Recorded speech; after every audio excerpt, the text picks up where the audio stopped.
ایک بادشاہ تھا، اس کا باپ بڑا کامیاب تھا تو وہ بڑا ناکام رہا، تو بالآخر ایک دن کسی نے اس کو گرفتار کر لیا۔ بادشاہ ہونے کے باوجود دشمنوں کے قابو میں آ گیا۔ کس طرح؟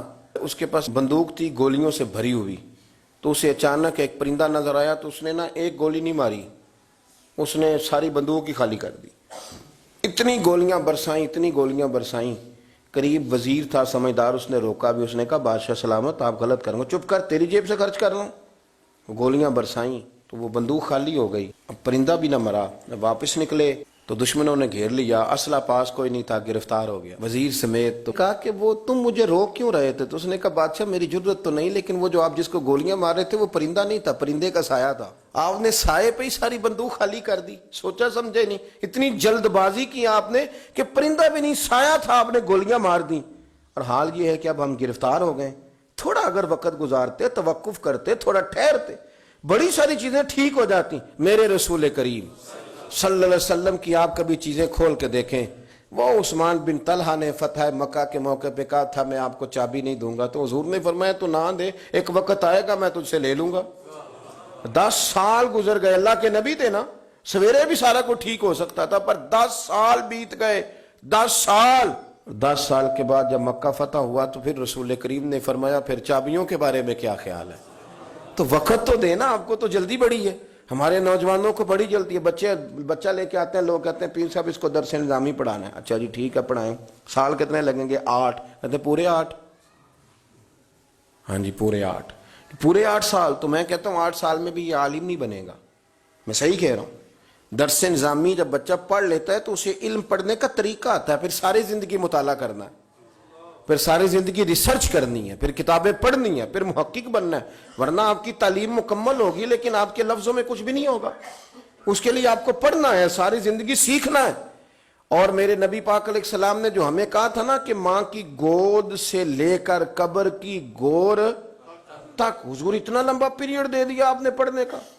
ہمارے ہاں تو جو بندہ 6 مسئلے کل سن لیتا ہے مفتی اعظم ہو جاتا ہے، اگر 2-4 اردو کی کتابیں بھی وہ سیدھی پڑھ گیا تو پھر وہ کہتا ہے مولویوں کی پتہ ہوئے، تو میں نو پتہ ہے سارا، سیدھی پڑھنے لگ گیا نا، ذرا صحیح لائن پوری پڑھ لیتا ہے تو اب کہتا ہے مولویوں چھوڑیں آپ، یہ جلد بازی ہے، اس سے آپ کی طبیعت تکلیف، زندگی میں ٹھہراؤ پیدا کریں، تھوڑا روکیں۔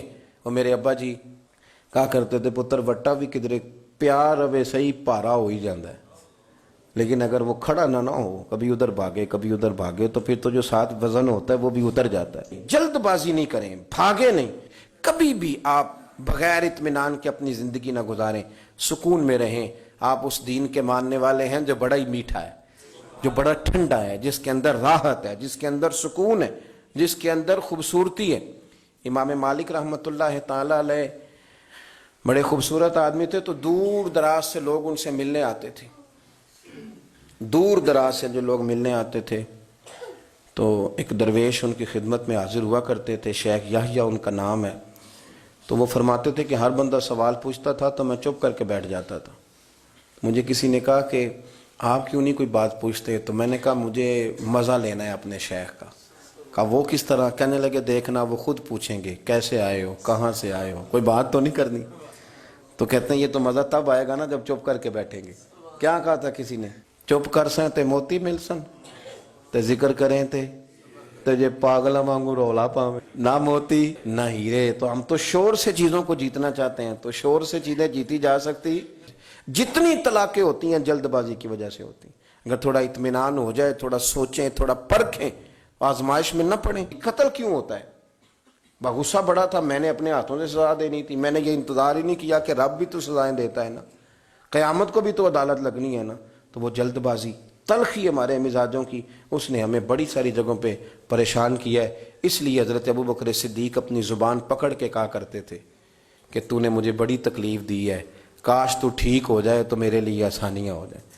تو جلدی کرتی ہے بات کرنے میں، تو اذیت دیتی ہے تو میں بھی اذیت میں آ جاتا ہوں۔ ورتل القرآن ترتیلا، یارو ذرا ٹھہرو، ذرا رکو، ذرا سجدہ کرو تو ذرا خوش ہو کے کرو، درود شریف پڑھو تو پھر کیا ضرورت ہے تیزی سے صلی اللہ تعالی وسلم کہہ کے گزرنے کی، ذرا سکون سے پڑھو، سوچ کے پڑھو کہ کس کی بارگاہ میں سلام عرض کر رہے ہو، ذرا رک کے پڑھو، جب ذکر کرو تو ذرا اس کا ذائقہ لو، جب بات سنو تو اس کا لطف لو، جلد بازی آپ کو پریشان کرے گی، خراب کرے گی، چیزیں بگڑ جائیں گی۔ اللہ ہمیں اپنے محبوب کا صدقہ اطمینان قلبی عطا کرے۔